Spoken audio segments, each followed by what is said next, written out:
La mujer de piedra, fragmento, de Gustavo Adolfo Bécquer.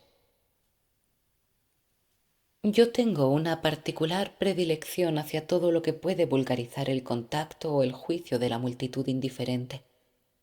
Si pintara paisajes, los pintaría sin figuras. Me gustan las ideas peregrinas que resbalan sin dejar huella por las inteligencias de los hombres positivistas, como una gota de agua sobre un tablero de mármol. En las ciudades que visito, busco las calles estrechas y solitarias. En los edificios que recorro, los rincones oscuros y los ángulos de los patios interiores, donde crece la hierba y la humedad enriquece con sus manchas de color verdoso la tostada tinta del muro. En las mujeres que me causan impresión, algo de misterioso que creo translucir confusamente en el fondo de sus pupilas, como el resplandor incierto de una lámpara que arde ignorada en el santuario de su corazón sin que nadie sospeche su existencia. Hasta en las flores de un mismo arbusto creo encontrar algo de más pudoroso y excitante en la que se esconde entre las hojas. Y allí, oculta, llena de perfume el aire sin que la profanen las miradas. Encuentro en todo ello algo de la virginidad de los sentimientos y de las cosas. Esta pronunciada afición degenera a veces en extravagancia, y sólo teniéndola en cuenta podrá comprenderse la historia que voy a referir. Vagando al acaso por el laberinto de calles estrechas y tortuosas de cierta antigua población castellana, acerté a pasar cerca de un templo en cuya fachada el arco ojival y el bizantino, amalgamados por la mano de dos centurias, habían escrito una de las páginas más originales de la arquitectura española. Una ojiva, gallarda y coronada de hojas de cardo desenvueltas, contenía la redonda clave del arco de la iglesia, en la que el tosco picapedrero del siglo XII dejó esculpidas en interminables hileras de figuras enanas y características de aquel siglo las más extrañas fantasías de su cerebro, rico en leyendas y piadosas tradiciones. Por todo el frente de la fachada se veían interpolados con un desorden del cual, no obstante, resultaba cierta inexplicable armonía, fragmentos de arcadas románticas incluidas en lienzos de muros, cuyos entrepaños dibujaban las descarnadas líneas de los pilares acodillados, con sus basas angulosas y sus capiteles de espárrago propios del género gótico. Trozos de molduras compuestas de adornos circulares combinados geométricamente, que se interrumpían a veces para dejar espacio a la ornamentación afiligranada y ondeante de una ventana de arco apuntado, enriquecida de figuritas más airosas y altas y adornada de vidrios de colores. A donde quiera que se fijaban los ojos, podían observarse detalles delicados de los dos géneros a que pertenecía el edificio, y muestras de la feliz alianza con que la generación posterior supo, imprimiéndole su sello especial, conservar algo de la fisonomía y espíritu severo y sencillo en su tosquedad del primitivo monumento. Siguiendo una invariable costumbre mía, después de haber contemplado atentamente la fachada del templo, de haber abarcado el conjunto del pórtico,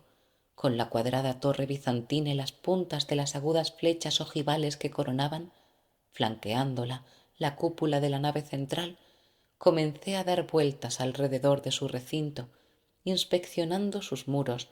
que ora se presentaban en lienzos de prolongadas líneas, ora se escondían tras algunas miserables casuquillas adosadas a los sillares para asomar más a lo lejos sus dentelladas crestas por cima de los humildes tejados. A poco de comenzada esta minuciosa inspección de la parte exterior del templo, y habiendo cruzado por debajo de un pasadizo cubierto, que a manera de puerta unía la iglesia a un antiguo edificio contiguo a ella, me encontré en una pequeña plaza de forma irregular, cuyo perímetro dibujaban por un lado la antiquísima portada de un palacio en ruinas y por otro las altas y descarnadas tapias del jardín de un convento. ocupando el resto y cerrando el mal trazado semicírculo de aquella plazoleta sin salida, parte de la vetusta muralla romana de la población y el ábside del templo que acababa de admirar, ábside maravilloso de color y de formas, y en el cual, satisfecho sin duda el maestro que lo trazó, al verle tan gallardo y rico de líneas y accidentes, empleó para ejecutarle los más hábiles artífices de aquella época, en que era vulgar labrar la piedra con la exquisita ligereza con que se teje un encaje. Por grande que sea la impresión que me causa un objeto expuesto de continuo a la mirada del vulgo, parece como que la debilita la idea de que tengo que compartirla con otros muchos. Por el contrario, cuando descubro un detalle o un accidente que creo ha pasado hasta entonces inadvertido, encuentro cierta egoísta voluptuosidad en contemplarlo a solas, en creer que únicamente para mí existe guardado, a fin de que yo lo aspire y goce su delicado perfume de virginidad y misterio. Al encontrar en el ángulo de aquella plaza, cuyo piso cubierto de menuda hierba indicaba bien a las claras su soledad continua, el cubo de piedra flanqueado de arbotantes terminados en agudos pináculos de granito que constituían el ábside o parte posterior del magnífico templo, experimenté una sensación profunda, semejante a la del avaro, que removiendo la tierra encuentra inopinadamente un tesoro. Y en efecto, para un entusiasta por el arte, aquel armonioso conjunto de líneas elegantes y airosas, aquella profusión de ojivas rasgadas y llenas de delicadas tracerías, por entre cuyos huecos se dibujaban confusamente los vidrios de color enriquecidos de imágenes, hojas revueltas y blasones heráldicos, junto con las grandes masas de sombras y luz que ofrecían los pilares al presentarse iluminados de una claridad dorada, mientras bañaban los muros con sus anchos batientes azulados y ligeros, constituían una verdadera maravilla. Largo rato estuve contemplando otra obra tan magnífica, recorriendo con los ojos todos sus delicados accidentes y deteniéndome a desentrañar el sentido simbólico de las figurillas monstruosas y los animales fantásticos que se ocultaban o parecían alternativamente entre los calados festones de las molduras. Una por una, admiré las extrañas creaciones con que el artífice había coronado el muro para dar salida a las aguas por las fauces de un grifo, de una sierpe, de un león alado o de un demonio horrible con cabeza de murciélago y garra de águila. Una por una, estudié asimismo las severas y magníficas cabezas de las imágenes de tamaño natural, que envueltas en grandes paños simétricamente plegados, custodiaban inmóviles el santuario como centinelas de granito desde lo alto de las caladas repisas que formaban, al unirse y retorcerse entre sí, las hojas y los nervios de los pilares exteriores. Todas ellas pertenecían a la mejor época del arte ojival, ofreciendo en sus contornos generales, en la expresión de sus rostros y en la profusión y acentuada plegadura de sus ropas, el modelo perfecto del misterioso amor establecido por los ignorados escultores, que siguiendo una tradición que arranca de las logias germanas, poblaron de un mundo de piedra las catedrales de toda Europa. Heraldos con blasonadas casullas, ángeles con triples alas, evangelistas, patriarcas y apóstoles llamaban hacia sí, por sus imponentes y graciosas formas, por sus cualidades de ejecución o de gallardía, la atención y el estudio del que los contemplaban. Pero entre todas estas figuras, una fue la que logró conmoverme con una impresión parecida a la que al descubrirlo me produjo el ábside de la iglesia, una figura que al pronto reconcentraba todo el interés de aquella máquina maravillosa para la cual parecía levantada la mejor y más bella parte del monumento. Como pedestal de una estatua o marco de una pintura, del que podía decirse era la pudorosa flor que, escondida entre las hojas, perfumaba de misterio y poesía aquella selva petrificada y apocalíptica en cuyo seno y por entre las guirnaldas de acanto, los tréboles y los cardos puntiagudos purulaban millares de criaturas deformes, sierpes, trasgos y dragones reptiles con alas monstruosas e inmensas. Yo guardo aún vivo el recuerdo de la imagen de piedra, del rincón solitario, del color y de las formas que armoniosamente combinados formaban un conjunto inexplicable. Pero no creo posible dar con la palabra una idea de ella, ni mucho menos reducir a términos comprensibles la impresión que me produjo. Sobre una repisa volada, compuesta de un blasón entrelazados de hojas y sostenido por la deforme cabeza de un demonio, que parecía gemir con espantosas contorsiones bajo el peso del sillar, se levantaba una figura de mujer, esbelta y airosa. El dosel de granito que cobijaba su cabeza, trasunto en miniatura de una de esas torres agudas y en forma de linterna que sobresalen majestuosas sobre la mole de las catedrales, bañaba en sombra su frente. Una toca plegada recogía sus cabellos, de los cuales se escapaban dos trenzas que bajaban ondulando desde el hombro hasta la cintura, después de encerrar como en un marco el perfecto óvalo de su cara. En sus ojos, modestamente entornados, parecía arder una luz que se transparentaba al través del granito. Su ligera sonrisa animaba todas las facciones del rostro de un encanto suave que penetraba hasta el fondo del alma del que la veía,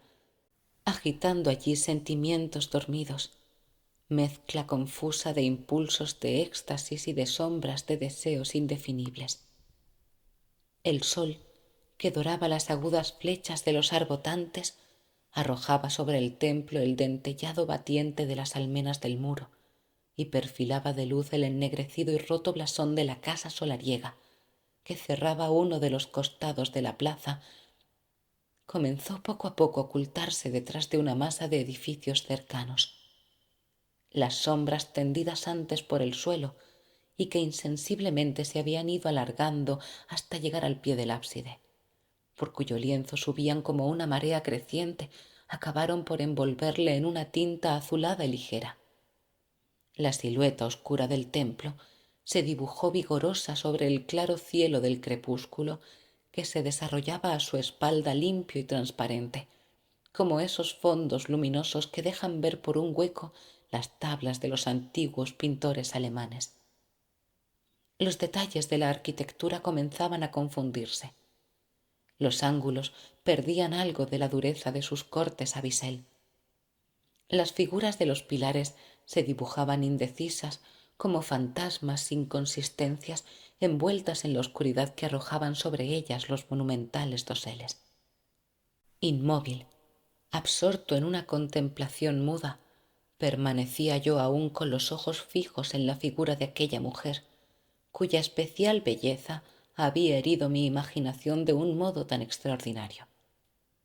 Parecíame a veces que su contorno se destacaba entre la oscuridad, que notaba en toda ella como una imperceptible oscilación,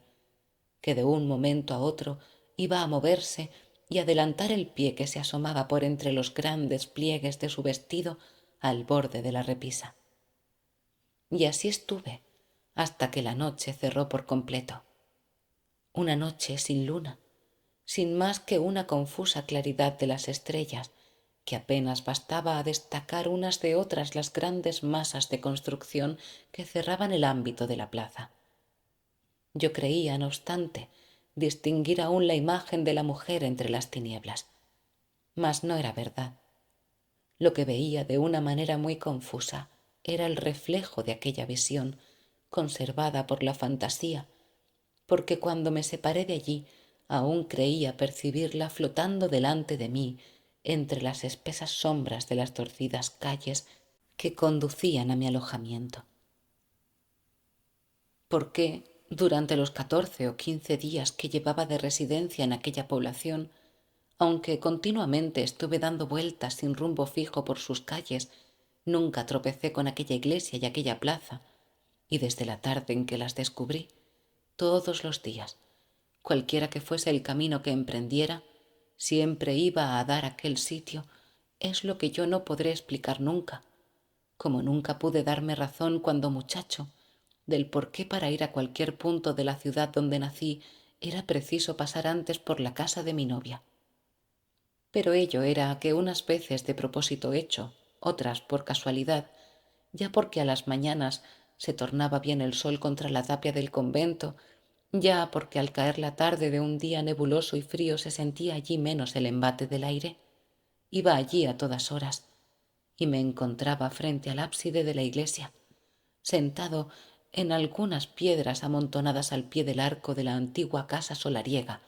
y con los ojos clavados en aquella figura que parecía atraerme con una fuerza irresistible. Más de una vez, deseando llevar conmigo un recuerdo de ella, intenté copiarla. Tantas como lo intenté, rompí en pedazos el lápiz y maldije de la torpeza de mi mano, inhábil para fijar el esbelto contorno de aquella figura. Acostumbrado a reproducir el correcto perfil de las estatuas griegas, irreprochables de forma, pero debajo de cuya modelada superficie, cuando más se ve palpitar la carne y plegarse o dilatarse el músculo, no podía hallar la fórmula de aquella estatua, a la vez incorrecta y hermosa, que sin tener la idealidad de formas del antiguo, antes por el contrario, rebosando vida real en ciertos detalles, tenía, sin embargo, en el más alto grado el ideal del sentimiento y la expresión. Inmóvil, las ropas cayendo a plomo y vistiendo de anchos pliegues el tronco para detenerse, quebrando las líneas al tocar el pedestal, los ojos entornados, las manos cruzadas sobre un libro de oraciones y el largo brial perdido entre las ondulaciones de la falda, podía asegurarse,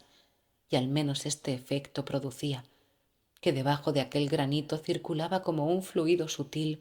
un espíritu que le prestaba aquella vida incomprensible, vida extraña, que no he podido traslucir jamás en esas otras figuras humanas cuyas ropas agita el aire al pasar, cuyas facciones se contraen o dilatan con una determinada expresión, y que a pesar de todo son únicamente, al tocar la meta de su perfección posible, mármol que se mueve como un maravilloso autómata, sin sentir ni pensar. Indudablemente, la fisonomía de aquella escultura reflejaba la de una persona que había existido. Podían observarse en ella ciertos detalles característicos que sólo se reproducen delante del natural o guardando un vivísimo recuerdo. Las obras de la imaginación tienen siempre algún punto de contacto con la realidad. Hay una belleza típica y uniforme hacia la que, así en lo bueno como en lo malo, se nota cierta tendencia en el arte. El placer y el dolor, la risa y el llanto tienen expresiones especiales consignadas por las reglas. La cabeza de aquella mujer rompía con todas las tradiciones. Era hermosa sin ser perfecta. Ofrecía rasgos tan propios como los que se observan en un retrato de la mano de un maestro, el cual tiene tanta personalidad, por decirlo así, que aun sin conocer el tipo a que se refiere, se siente la verdad de la semejanza. Cada mujer tiene su sonrisa propia, y esa suave dilatación de los labios toma formas infinitas, perceptibles apenas, pero que les sirve de sello. La hermosa mujer de piedra que contemplaba extasiado tenía asimismo una sonrisa suya, que le daba tal carácter y expresión que enamorarse de aquel gesto especial era enamorarse de aquella escultura, pues no sería posible hallar otra perfectamente semejante. Con los ojos entornados y los labios ligerísimamente entreabiertos, parecía que pensaba algo agradable y que la luz de su pura e interior alegría se revelaba por medio de reflejos imperceptibles, como se acusa por la transparencia la luz que arde dentro de un vaso de alabastro. Pero ¿quién era aquella mujer? ¿Por qué capricho el escultor, interrumpiendo la larga fila de graves personajes que rodeaban el ábside, había colocado en el sitio más escondido, es verdad, aunque seguramente el más misterioso de toda la fábrica arquitectónica, aquella figura que tenía algo de ángel, pero que carecía de alas, que descubría en su rostro la dulzura y la bondad de los bienaventurados, pero que no ostentaba sobre su cabeza el nimbo celeste de los santos y apóstoles. ¿Sería acaso recuerdo de una protectora del templo? No podía ser. Yo había visto posteriormente la oscura losa sepulcral que cubría los restos del fundador, prelado valeroso que contribuyó con un rey leonés a la reconquista de aquel pueblo, y en la capilla mayor, a la sombra de un lucillo realzado de gótica crestería, había tenido igualmente ocasión de examinar las tumbas con las estatuas yacentes de los ilustres magnates que en época posterior restauraron la iglesia, imprimiéndole el carácter ojival. En ninguno de estos monumentos funerarios encontré un blasón que tuviese siquiera un cuartel del que se veía en la repisa de la estatua del ábside. ¿Quién podría ser entonces? Es muy común encontrar en las portadas de las catedrales, en los capiteles de los claustros y en las entreojivas de la urna de los sepulcros góticos multitud de figuras extrañas, y que no obstante se refieren sin duda a personajes reales. Indescifrable simbolismo de los escultores de aquella época,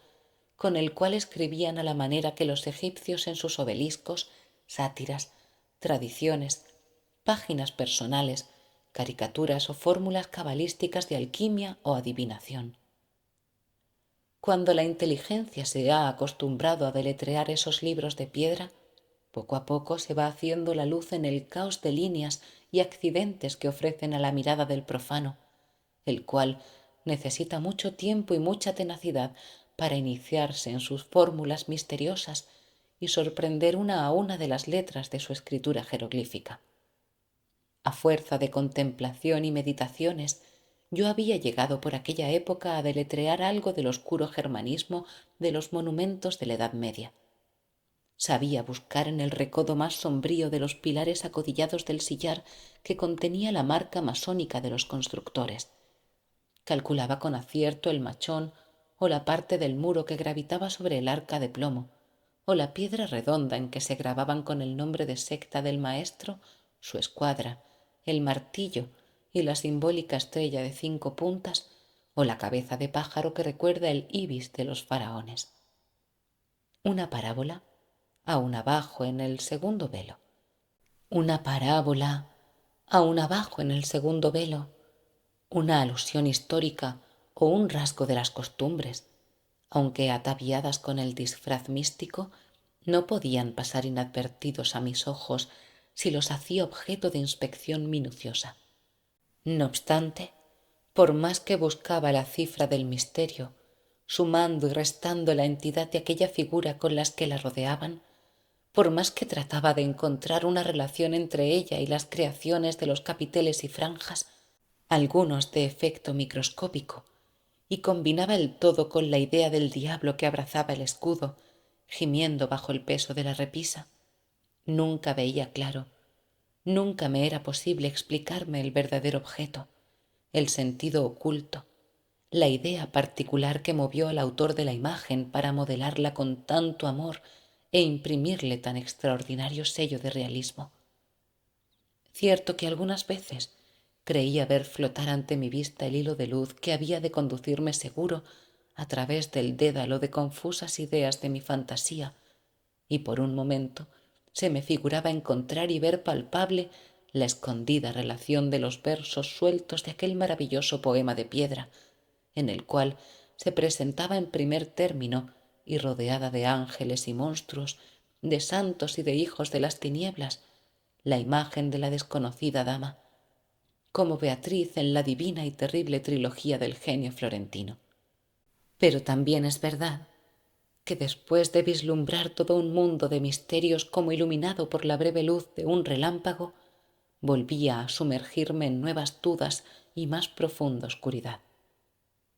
Entregado a estas ideas, pasaba días enteros. Fin. Suscríbete al canal La Rosa de Alejandría, comenta y comparte este vídeo.